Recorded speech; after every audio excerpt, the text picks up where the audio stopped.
کہ بلوچستان میری ترجیحات میں ہے تو ہم تب مانیں گے، مگر ابھی تک انہوں نے بلوچستان کے بارے میں ایک لفظ نہیں کہا۔ یہ مجھے افسوس ہے میرے پی ٹی آئی کے دوستوں، مجھے سخت افسوس ہے کہ آپ کے لیڈر کو ہونے چاہیے۔ میرے پیپلز پارٹی کے دوستوں، مجھے سخت افسوس ہے کہ بلاول زرداری کو بلوچستان میں جانا چاہیے تھا، بلوچستان کے لوگوں کے ساتھ یکجہتی کا اظہار کرتے اور بلوچستان کے لیے وہاں پر امداد کا اعلان کرتے، بلوچستان کے لوگوں کے دکھ میں شریک ہوتے ہیں، مگر ہمارے کسی قومی لیڈر میں یہ نہیں ہے کہ وہ بلوچستان جائیں۔ کیونکہ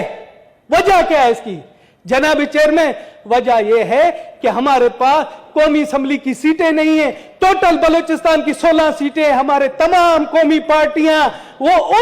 اس حیثیت سے بلوچستان کو دیکھتی ہیں کہ ہم کیوں جائیں وہاں سے، ہمیں 16 سیٹوں کا کیا فائدہ ہے؟ جناب علی آپ جائیں، وہاں پر کوئی اس طرح سے نہیں، وہاں پر 1% صرف غیر مسلم آبادی ہے، 99% آپ کے مسلم بھائی ہیں، وہ آپ کے مسلم بھائی تباہ برباد ہو رہے ہیں۔ آپ جب اتنی باتیں کرتے ہیں تو آپ کو بلوچستان نظر نہیں آتا۔ میرا دکھ، مجھے سخت افسوس ہے، مجھے سخت دکھ ہے، اور مجھے تو حیرانگی ہے مغیر حضرات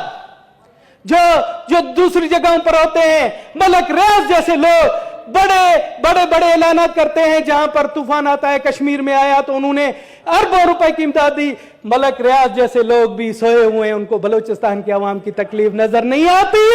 انہیں بھی چاہیے کہ وہ بلوچستان جائیں۔ مجھے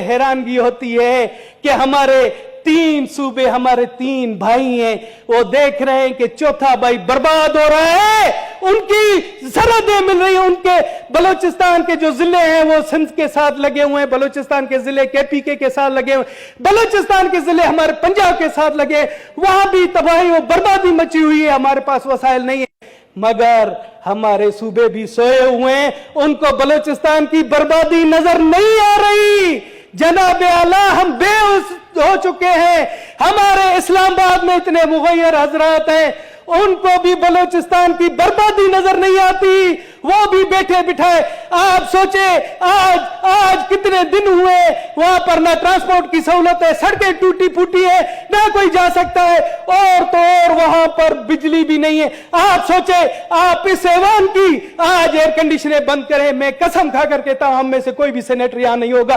بلوچستان کی 1,23,00,000 لوگ اب بغیر بجلی کے گزشتہ 10-15 دنوں سے رہ رہے ہیں۔ آپ سوچیں ان بچوں کے اوپر کیا گزر رہی ہوگی، ان ماؤں پر کیا گزر رہی ہوگی۔ ہم بے حیث ہو چکے ہیں، ہماری سڑکیں ٹوٹ پھوٹ کا شکار ہے، مگر مجھے حیرانگی ہے M8 سارا ٹوٹ گیا ہے،